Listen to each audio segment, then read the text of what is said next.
between Yakolev and Kid Azteca.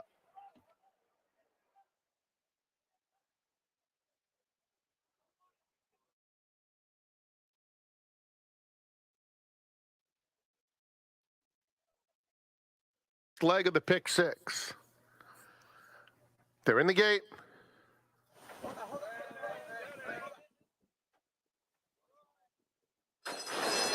And they're off.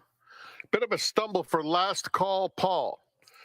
Quick start for Seattle Surf, and Red on Sunday is up close too. Here's Make It a Large, splitting that pair, moving up to take second. Artist Point is fourth, 4 lengths off the lead, followed by Bellagio Bags. Heavily favored Big Gain is second to last, more than 5 off the lead and pushed hard. And Last Call Paul trails. They move into the far turn behind Seattle Surf, who has it by a length. Make It a Large is a half length back now and closing in second. Then Bellagio Bags in third, followed by Red on Sunday, fourth. Artist Point, Big Gain still with plenty of work to do, hard ridden, and another 2 back to Last Call Paul. They're at the top of the stretch. It's Seattle Surf clinging to the lead. Make It a Large, now a length and a half back second, with Red on Sunday a willing third in the center of the track, trying to get to Seattle Surf. Seattle Surf, Red on Sunday on the outside is coming with every stride, and Red on Sunday will win it going away. Red on Sunday by almost 3. Seattle Surf held second. It's a photo between Artist Point and Last Call Paul.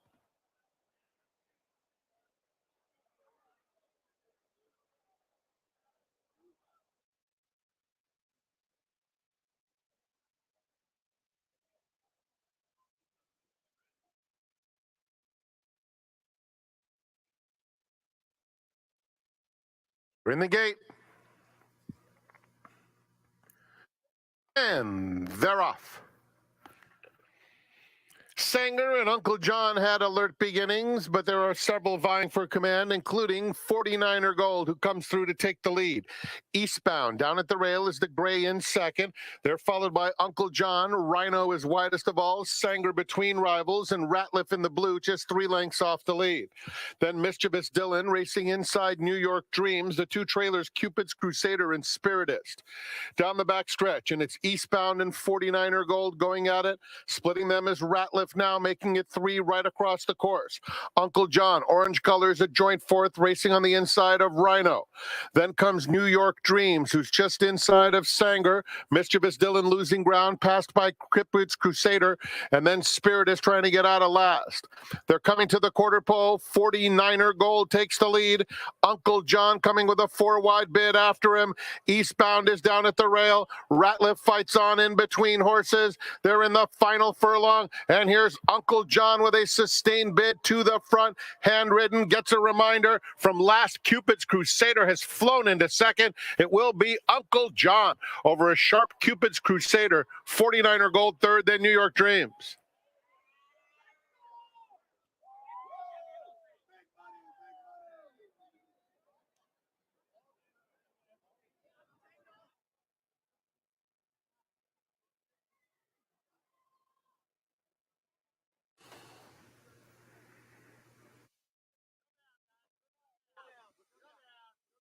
We're in the gate.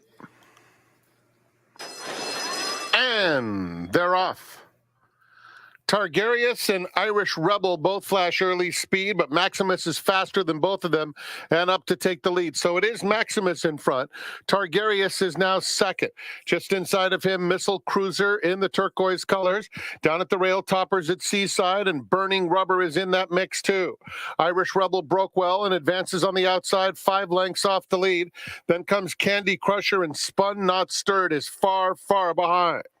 It's Maximus going to the 3/8 pole, in front by 3.5 lengths. Chased by Targarius, clearly into second, closing the gap now.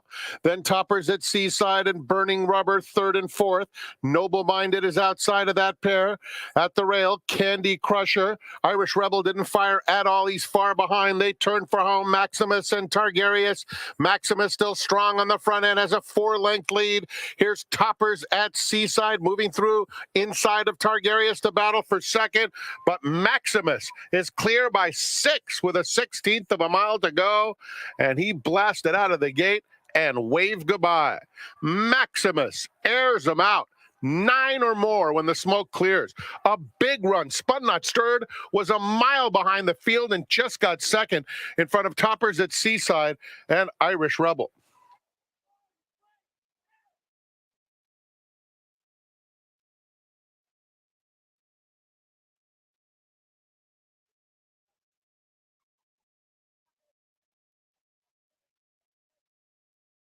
Happy.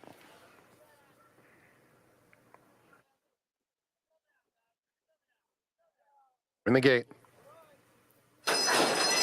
And they're off. Little Richard's Bellow, a B catcher. Kerry Gold along the inside is up close. Aurelian Man is in the mix through the early stages. Low Expectations on the extreme outside is also prominent as the field moves into the first turn. And so there's a battle on the front end, and it belongs the early lead to Leia's Candy over Low Expectations, who's now in second. And down at the rail, Kerry Gold is 4 off the pace in third. Aurelian Man, well spotted fourth with 6 to make up. He is followed by Little Richard's Bellow, Happy Orange Cap 3 deep, and Grape Nuts Warrior is in the purple between those two. It's a gap of 4 back to B catcher. Evening Sun is second to last, Moody Jim, and then Fly the Sky. Very strung out field passes the half-mile pole behind Leia's Candy, who has a 3.5, 4-length lead. Low Expectations and Kerry Gold are side by side, second and third. Little Richard's Bellow and Aurelian Man trying to make their moves around the far turn. Aurelian Man is in fourth, about to take third. In the meantime, Grape Nuts Warrior has made some headway. He's right outside Little Richard's Bellow at the quarter pole. Another 2 lengths back to Evening Sun and B Catcher.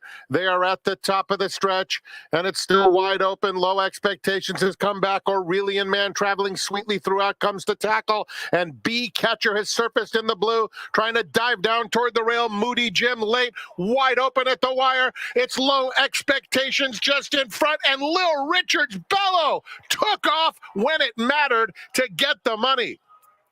Low Richard's Bellow, Low Expectations, and B Catcher in a place photo. Brady.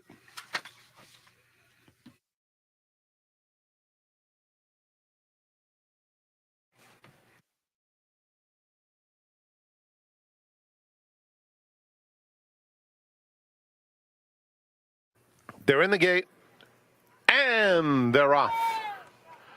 Lamborghini is sent hard for the lead. Professor's Pride up close, and Love Our Family inches up inside of that pair. The pace appears honest early on. Sharp Ride comes away in fourth.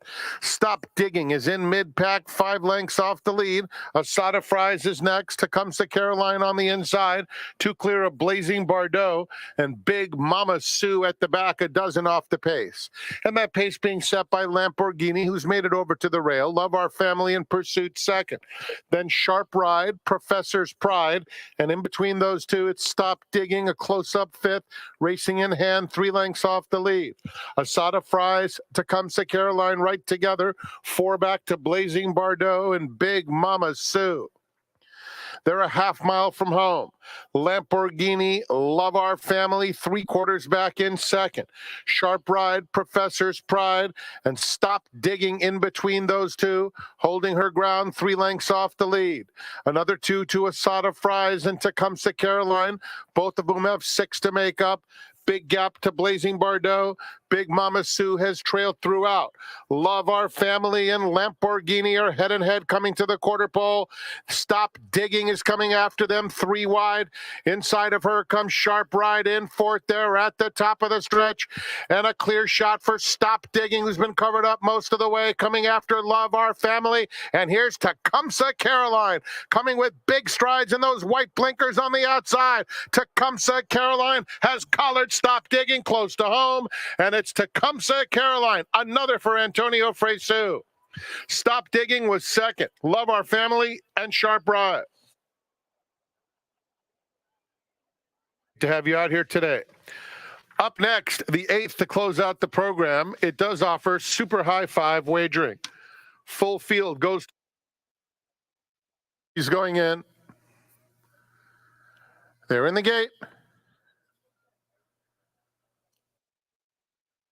And they're off. It's a fast start for What About Q. Abazami is flashing early interest, and they're joined by Mia Sorpresa. Margarita Girl wasn't quick out of there, but is quick now and right on the battle for the lead. So onto the course they come. Prime and Ready races just behind them in fifth. It's a gap of 3.5 or so back to Amarita, who races outside Cloudy Women. Schildfleet is next, a length clear of Kitty Marin. Down at the rail, Ready to Dare has a dozen or so to make up. The two trailers, Caitlin Fever, well in front of Whirlwind. They're moving into the far turn. Mia Sorpresa at the rail and Margarita Girl are stride for stride. What About Q asked to get after the top pair in third. Prime and Ready running a good race thus far in fourth. Has 3 lengths to make up. On the outside, Schildfleet is trying to get involved. Whitecap rallying as the field turns for home. Margarita Girl, Mia Sorpresa battles on, but is back to second. And Schildfleet continues to finish well, very wide, but very dangerous too. Schildfleet storming up alongside of Margarita Girl and on by. Schildfleet will give Juan Hernandez a triple and win for fun. Photo for second. Looked like Cloudy Women might have nailed Margarita Girl. Behind them, Caitlin Fever came on for fourth, and it's close for fifth. There were several battling that out. We're going to have a double carryover in the pick six come Friday. There's $3 late pick 3, 1,550, 160. 50-cent pick 4, 1,040.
Hi, everybody, and welcome to closing weekend here at the Great Race Place. That's right, we race today, Saturday, and Sunday, and then we close up shop until the day after Christmas.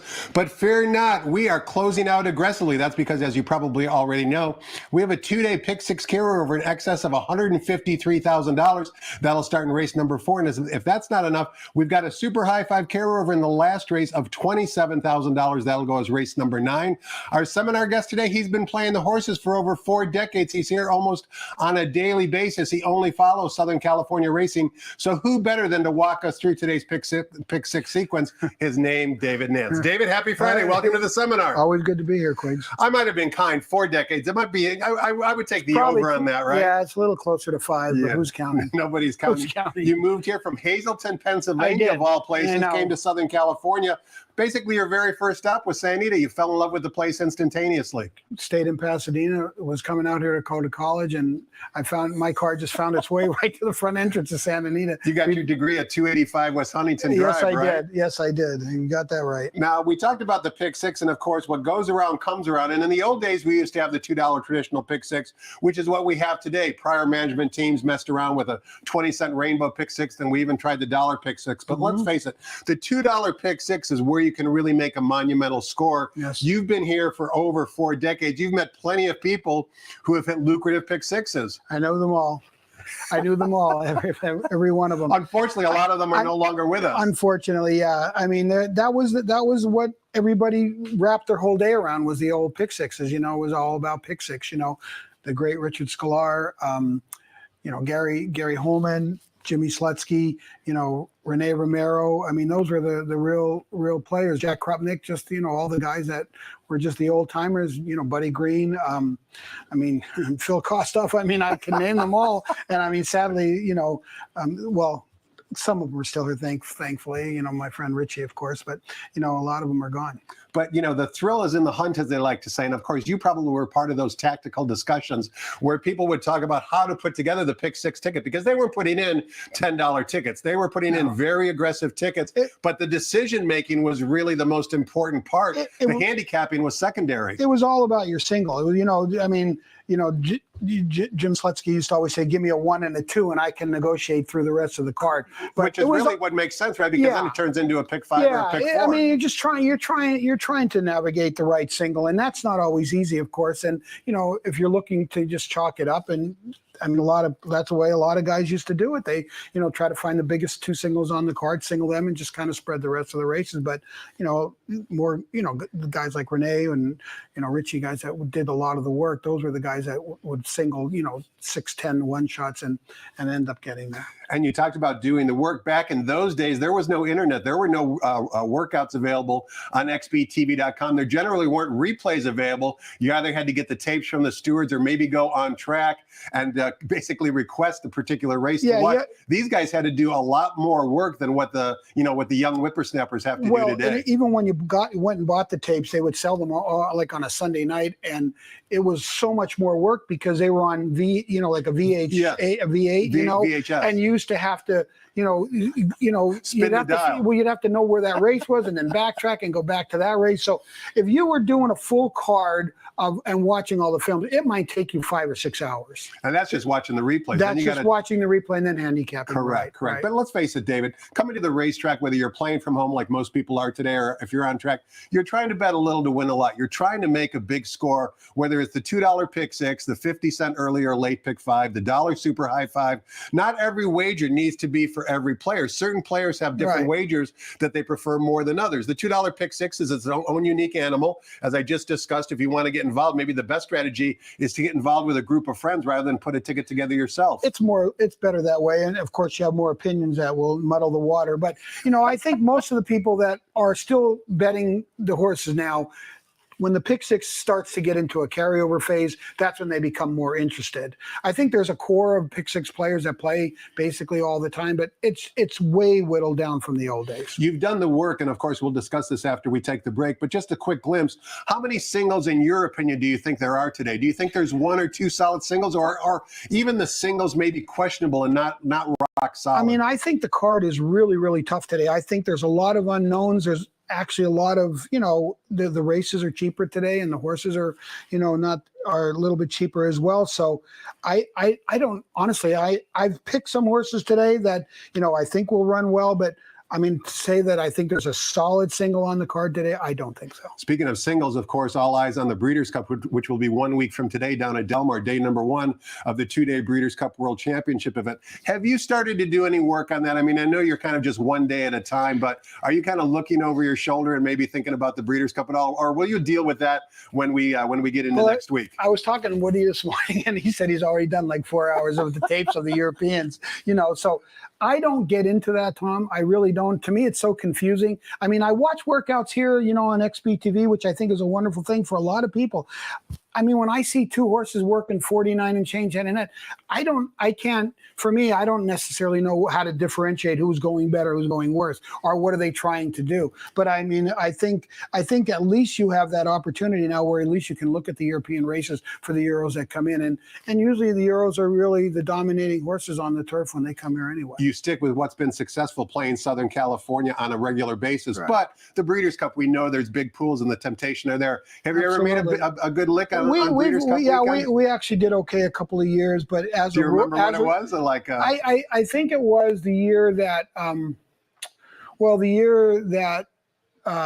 the horse that should have been disqualified didn't come down of Baffert's. The Jim Rome horse. Bayern. The Bayern, right. The pick 4, we hit the pick 4 that day, and I believe it paid like $25,000 or something. So I hit that a couple of times. So that was actually my last memory of anything that was remotely close to having any money in my pocket. Well, let's see if we can put some money in everybody's pocket today by trying to hit the pick 6. We're going to find out who David Nance likes in today's sequence, not only in the pick 6, but also all 9 races as well. But before we do any of that, let's toss the microphone over to track announcer Frank Miramati and get the early changes on today's Friday's card, featuring a double pick 6 carryover and a super high 5 carryover here at Santa Anita.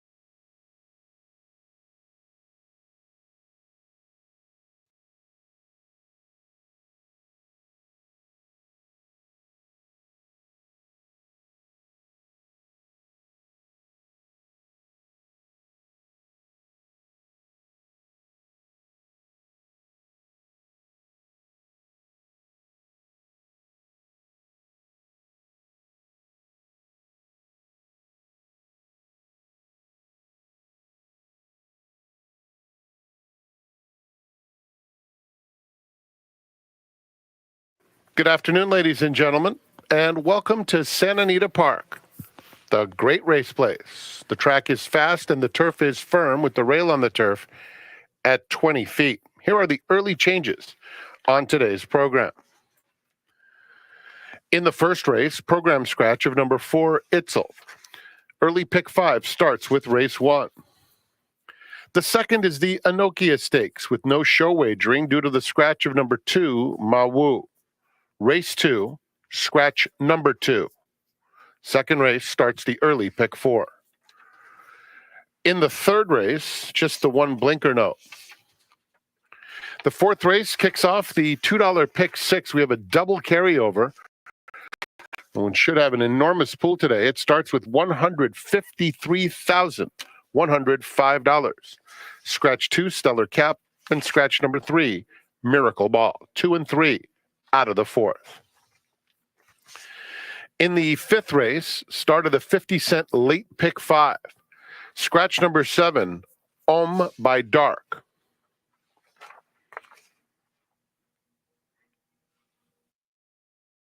Turning to race 6, no changes. Keep in mind that the fifth race starts the 50-cent late pick 5 and the $3 all-turf pick 3.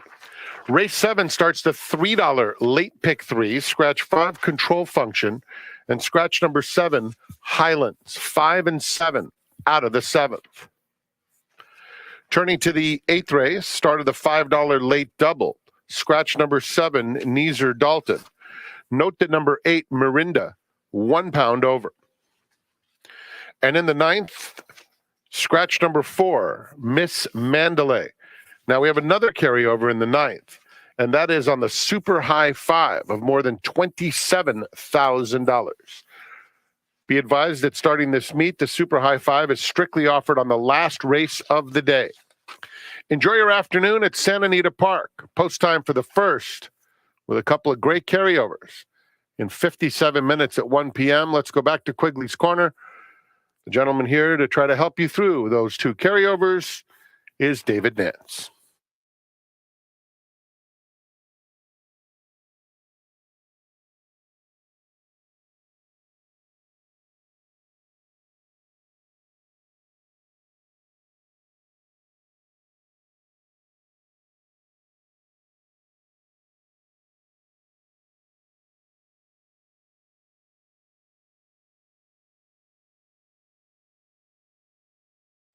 Welcome back. We're talking horse with veteran and savvy horse player David Nance. He's been playing the races here in Southern California for close to 5 decades, certainly in excess of 4 decades. And David, it's a pleasure to have you on the seminar as always. You're a frequent guest. Before we talk about today's 9-race card, just want to circle back to some of the pick 6 discussions. And you know, we talked about players hitting for big licks, but also there's a lot of players back in the day who were buying into live tickets as the sequence continued on and on. That was an art form in and of itself, and Gary was certainly one of those, one of the architects of that. Yeah, he truly was. And of course, we used to have the most famous character that was the architect of finding tickets that were impossible to find. His name was Ray. We used to have a sweet nickname for him. We used to call him Ray the Rat. And he could find a horse. If they could show you 3 $70 horses in the first 3 picks, and Ray would somehow figure out, would smoke out a ticket at the racetrack to buy it. Somehow he knew the person that had the live ticket.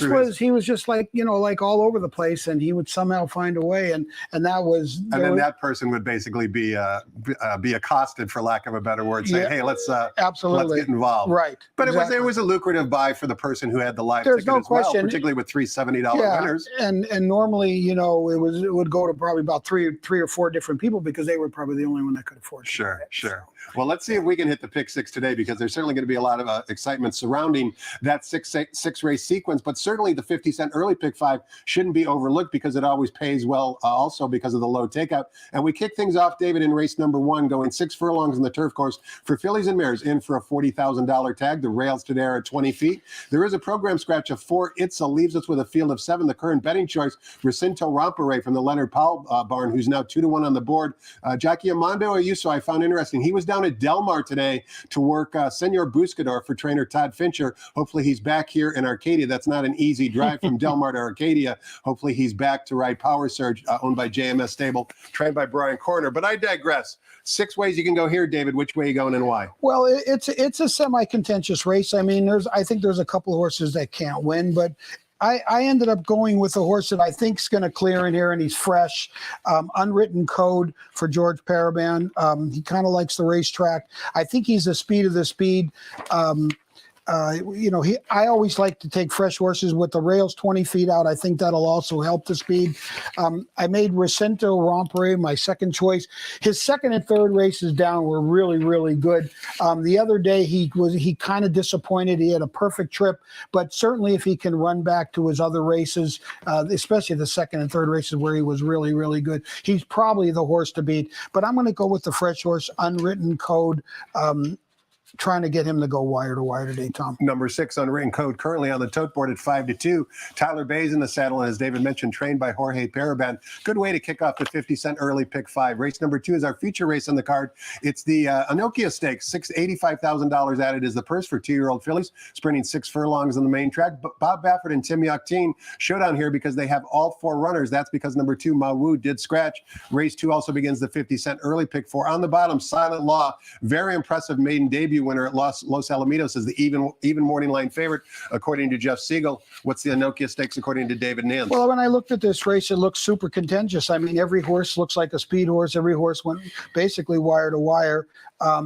Silent Law, he he beat 4-horse field at Los Alamitos. You just don't know how good he is. I mean, he did it very easily, and sometimes you just don't really know what was behind him that day. He was impressive in winning that day, I must say. I ended up going with Practical Dream. I was impressed with his race. Her and Proud Starlet both come from Tim's barn. Both of them were super, super impressive the first time they ran, especially Proud Starlet. I mean, she dueled 21-2, 44-4, dueled the whole way and drew out. And then, of course, she tried to stretch out down in the Del Mar Debutante going 7/8. And anytime you go under 22 flat going 7/8 in that Debutante, those horses just get cooked. So I was between that horse and the 3.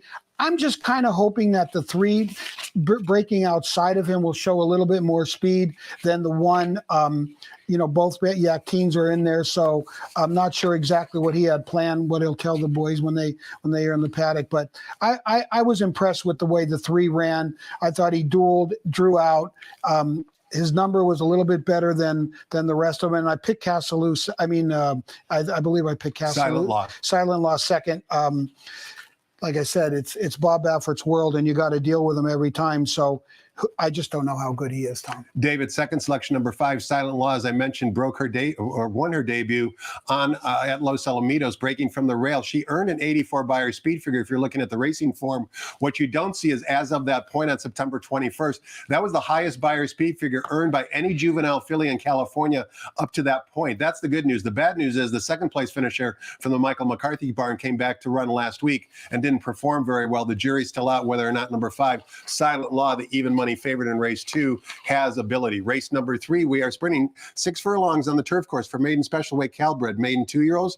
Race 3 is a split of race number 5, the exact same conditions. This is an interesting race. The morning line favorite, the first-time starter on the bottom, number 9, Miles Finch. Before we get your thoughts on the race, David, we want to watch a replay that 3 of these runners exit, specifically Mark the Money Man, Shanna Plan, and the Shalala, all exit this race back on September 7th at Del Mar. They break from post positions number 4, also on the rail, and then post position number 9. That's the post position that the Shalala breaks from. When we watch this replay and listen to Trevor Denman describe the action, watch the slow break that Shalala has. Also keep in mind this race was at a distance of 5 furlongs. Today's distance is 6 furlongs. The extra furlong plus a maybe more alert beginning could benefit the Shalala. So let's listen to Trevor Denman describe the action back on September 7th. And away they go. Steak Fries broke very fast, goes straight to the lead. 10 figures in the red cap. Shanna Plan down at the rail. War as Hell gets up to race 4th. Rosie Tinkerbell in the pink. Mark the Money Man right there too. Only 3 off the leaders. Miss Mazarek at the rail is in 7th. Then we drop back to Going With Her. Prince of Del Mar's in the red and the Shillelagh's last. They run into the turn and Shanna Plan has the lead, tugging pretty hard. 10 figures is right there as well. Steak Fries on the outside. Steak Fries now going to tackle. Then we come back to Rosie Tinkerbell down at the rail. Mark the Money Man has now ridden along 5 off these leaders. Miss Maradak is alongside of that. They come for home. Shanna Plan hanging on. Steak Fries up alongside. Steak Fries takes the lead and Steak Fries starts to pull clear. Miss Mrazek running on second, but Steak Fries, an easy winner out here, wins at about 6-7. David, a lot to digest from that replay. Specifically, Shanna Plan broke from the rail in his debut and showed good speed until about the top of the stretch, and then, of course, understandably tired at odds of 41-1. This is now his 3rd career start. He adds blinkers. Mark the Money Man was kind of mid-pack the entire way, looked a little bit green. This will be his 2nd career start. In the Shalala, who we just watched in that replay, breaking from post position number 9, off a little bit slow, then actually took hold late. That distance was 5 furlongs in that replay. Today's distance is 6, and you kind of like the Shalala to win the race. I picked him on top. He, like you said, I mean, everyone saw he broke around 3 slow, fell back, cut the corner on the turn, finished full of running, galloped out really, really good. I made her my top choice. I made Shanna Plan my 2nd choice, Tommy. She didn't break all that sharp in the race against Steak Fries. Kind of rushed up, dueled, opened up about a length and a half, turn it for home, dug in till deep stretch, puts blinkers on, and certainly could hold on a lot better with the dogs up today. But again, you got other you got unknowns. You've got one smoking dude day at the track. First time starters, Mr. Makapuch, who certainly is capable of showing speed going on the turf for the first time. Charms Away can technically show speed off of a couple of his races as well. So, it's kind of a contentious race. Mark the money, man. I'm never really happy with Phil D'Amato personally. He wins 90% of the races on the turf. I just never catch him. I didn't really like the way he ran. I thought he got the best of it out of that race with Shanaplan and the Shillelagh. And so I wasn't crazy about him. Miles Finch is a $250,000 Calbred. You don't see that very often. He's training super. I think Toby liked him best on his sheet today. You always have to deal with John Sadler, and of course JJ has the box, and I'm not sure how fast he is or what he is, but you're going to have to deal with that horse too. But I made it 8/7. And David touched upon the morning line favorite, number 9, Miles Finch, a first-time starter from the John Sadler barn. His full brother, Perfectionistic, actually won on debut, who was trained by John Sadler as well. But what makes that most impressive is the horse won on debut back in October of 2020, sprinting 5.5 furlongs in a turf race right here at Santa Anita in a maiden special weight event. Almost identical conditions today for his full brother, Miles Finch. Let's take a look at race number 4 when the fireworks begin, David. That's because we've got the 2-day pick 6 carrier over 153,000 kicking off here in race number 4, and we kick it off sprinting 6.5 furlongs on the main track. For fillies and mares, it's a starter optional claiming race. 2 scratches. Scratch the 2 and the 3 leaves us with a field of 5. Number 6, A Toast to Lanny, is the 7-5 morning line favorite. Before we get your thoughts on the race, David, let's take a look at the replay for A Toast to Lanny's last performance. It was back down at Del Mar, and specifically it was on August 23rd. The distance of this race that we're about to watch the replay for is 6 furlongs. Today's distance is 6.5. I don't know if that'll necessarily matter if you're planning to single A Toast to Lanny. Also, we'll see in the replay A Toast from Lanny breaks from post position number 7 and will be wearing saddlecloth number 7. Certainly she'll be easy to find. She shows a lot of early speed and gets caught late by a Churchill Downs Invader. So let's rewind the tape and listen to Trevor Denman describe the action for A Toast to Lanny's last race on August 23rd. And away they go. All came out well. Along the inside, Ruthless Ruer, September Magic in the white blinkers, now dropping back a little low. A Toast to Lanny. A Toast to Lanny goes on to lead them. Misty Muppet is on the far side. Side by Side is in 4th. They followed by Nancy Griffith, now 7 off these leaders. Then we come back to Strikingly and Beauty and the Bolt as last. Strung out, they have less than a half mile to go. A Toast to Lanny in front. A Toast to Lanny leading Misty Muppet. Then we come back 3 to Ruthless Ruer in 3rd. Behind that is Side by Side at the rail. On the far side, Nancy Griffith comes after them, 6 off the leaders. September Magic still a long way back. They have a 1/4 mile left to go. Toast to Lanny just in front. Misty Muppet is in there as well. On the outside, Ruthless Ruer coming with her run. Behind them, Nancy Griffith. They come for home now, and it is Ruthless Ruer on the outside coming gamely. Ruthless Ruer now getting the lead. A Toast to Lanny on the inside, but it's Ruthless Ruer with 100 to go. And Ruthless Ruer and Edwin Maldonado win it clear in the end. A Toast to Lanny. David, the winner, Ruthless Ruer, did invade from Churchill Downs. A good second for A Toast to Lanny. We've got 2 scratches in this race, Stellar Cap and Miracle Ball, who both had early speed, meaning that maybe the early pace scenario will be even softer for A Toast to Lanny. Give us your thoughts in this first leg of the pick 6. Definitely the horse to beat. I picked her second, obviously, because I'm not a chalk. I don't like to jump on every chalk on your show, but definitely the horse to beat. Both of her races were really good. As you see, she cleared pretty easy the other day. They beat the field by 5. It has the box today. And of course, with Miracle Ball out, that should certainly help her as well. I picked Chase for Coda on Top. It's been George Papadromo's world out here the last 3 weeks. So, I'm not going to buck the trend. That horse, I thought, didn't break all that sharp, kind of rushed up, was in between horses. He kind of pulled right up to the leaders. When they turned for him, he lugged out a little bit. But then once he kind of got him settled again and he leveled out, I thought he ran really, really good, and he galloped out really, really good. And he goes from, Jeremy Laprida to Antonio Fresciu today, which I think is kind of a rider upgrade. So I made him my top choice. Jason Coda's career debut victory back on August 24th almost coincides identically to the day when George Papadrodou's barn started to heat up. He certainly warmed up near the end of Del Mar and has continued that hotness certainly into most of the autumn meet here at San Anita. Race number 5 begins both the 50-cent late pick 5 wager and also the $3 all turf pick 3. As mentioned earlier, this is a split of race 3. We're sprinting 6 furlongs on the turf course for maiden special weight Calbred 2-year-olds. 1 scratch the 7, still leaves us with a good field of 8. Number 3, It's a Cinch from the Luis Mendez barn, is the 5-2 morning line favorite. Every time I just say the word cinch, it puts a smile on my face. Professor Cinch. Well, it is Professor. He is one of the characters, the all-time characters in Southern And my California. friend Richie in Las Vegas actually gave him that name like 35 years ago. So well, it is certainly stuck. And it fits. Right. It really does fit.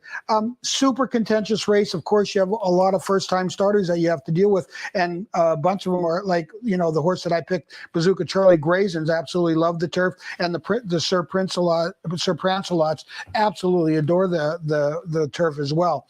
I made it 4 over 3 here, Tom. Bazooka Charlie, Phil D'Amato gets Fresu, the Graysons, just a giant turf move up. I like him, even though he's coming out of Los Alamitos. I end up putting him on top. It's a Cinch. Didn't break all that alertly the other day. He kind of pulled in between horses at the top. It was vicious until, when they kind of straightened away right around the 16th pole is when the horse started to fade a little bit. But he ran good, and I think with that race under his belt, if none of these first-timers really show any speed, that horse could get away in here. Let's see, 4 and 3 for David in race number 5. I'm going to give you a pedigree note on number 6, Lord Dunmore. You can see, although this horse was bred in the state of Kentucky, and take a look at who the breeders are, very influential people in our game of horse racing, as indicated in the conditions of the race. Sir Prancelot is a California sire. He stands here in California, so although this horse was bred in Kentucky, he is eligible for today's race. The other thing I want to point out to you is the dam for Good on Paper. Good on Paper is the dam of Lord Dunmore. Her dam, Good on Paper, is Feathered. If you don't know the name Feathered, I would question your pedigree knowledge in horse racing, because Feathered is actually the dam of Flightline. When you know that, it makes all the sense in the world as to why Ronus Racing and Mr. Farish are involved in the breeding of Lord Dunmore. I believe this drop down in class from Open last time to Calbred today certainly could be the winning move. A very deep and difficult and contentious race number 5. Let's take a look at race number 6. Begins the 50-cent late pick 4. 5.5 furlongs on the main track for maiden claiming 2-year-olds. $32,000 is the claiming tag. Number 7, Glorious Oscar, is a first-time geller, the first-time starter from the Bob Baffert barn. Number 6, Just Deal, is the 6-5 morning line favorite. On paper, doesn't look like there's a whole lot of talent for Just Deal to beat, but does Just Deal have any talent? We don't know. I ended up picking him. He comes out of Los Al, which is basically where Bob has his second string down there as a rule. Drops in for 32. They paid 85 for him. That's never a good sign.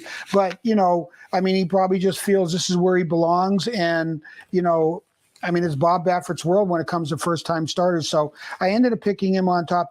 I was impressed. I watched Bob's kids work out on XBTV, and he broke out of the gate. It looked like he was quick. I just I'm going to take a shot with him today, even though I picked the 6 on top. I think Bob's kid could be the right horse. Cardinal Spirit showed good speed the other day. The race kind of fell apart. It went 59-1, 106. He showed decent speed, but I just was not crazy about the way he finished. So I made the race 6 over 3, Tom. If you players out there are thinking of singling number 6, Just Deal, in your pick 6 or late pick 5 sequences, here's some things to consider, or maybe question whether or not that would be a wise decision. First of all, as David mentioned, the stud fee for Good Magic is $125,000. They paid $85,000, as David mentioned, for this son of Good Magic, and now they debut for $32,000. That's not necessarily a very positive sign. Here's another pause for cause in terms of potential reason, maybe trying to beat Just Deal or not single Just Deal on your tickets. Bob Baffert, the last 5 years, courtesy of DRF Formulator, with maiden claiming first-time starters, he's just 1 for 12. He's 8% with maiden claiming first-time starters. We know he's in the high 30s when it comes to his maiden special weights, but certainly for maiden claimers, there's a lot of question marks here in my mind as to whether or not Just Deal can actually emerge victorious in race number 6. Maybe he's got so much ability and I'm overthinking it, but I do think there is a reason to be concerned if you're thinking of singling number 6, Just Deal, in race number 6. Race number 7 begins the new wager, the $3 late pick 3 with a 15% takeout. And we're going 1.25 miles on the turf course for fillies and mares, allowance optional claiming, non-winners of one other than types. 2 scratches, scratch the 5 and the 7, leaves us with a field of 6. Morning line favorite, first off the claim for Kelly Bainham, number 8. Kelly's out, 2-1 on the morning line. We're running the gamut here, David. We've got sprints for 2-year-olds. We've got 1.25 mile turf races. This is what makes the sequence so difficult. Yeah, 1.25 miles is always a difficult distance for horses that you just don't know whether they can get the distance. I was having trouble with this race because I couldn't isolate who's going to go to the lead. I tried to make a case for almost every horse. I ended up coming down to 3 and 8. Even though Cameron Slow, comes out of a non-winners of 2 lifetime, the other day, and was kind of life and death in there. I'm kind of projecting maybe that, I know Antonio is very, very aggressive in races where maybe he thinks there's no speed in the race. I'm hoping from that box breaking on the corner down the hill that he might put this horse into the race earlier.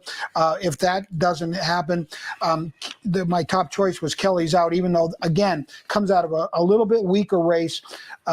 Very, very impressive film for me. I don't necessarily know what was behind him that day, but Mike Smith just sat on this horse, looked like forever, and looked like even at the 16th pole, he wasn't going to even try.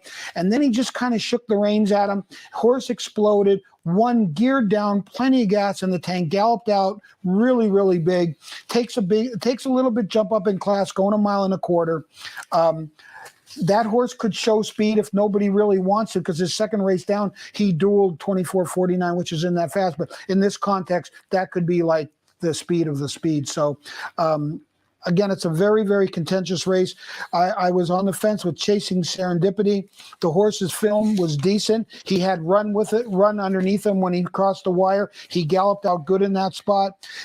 Technically, he has shown races where he could show speed. So I made the race pretty contentious, but I ended up coming down to 8 and 3 and a little bit of 6. David's first comment when he started his analysis of race number 7 is perhaps the most important one. Who is going to be the early speed in race number 7? As you look through the past performances, not much early speed in the race. They certainly could be going slow early, which could affect the come from behinders late. Very tactical race and very good race to have in the pick 6 sequence is race number 7. Race number 8 is the start of another new wager here at Santa Anita, the $5 late daily double with a 15% takeout as well.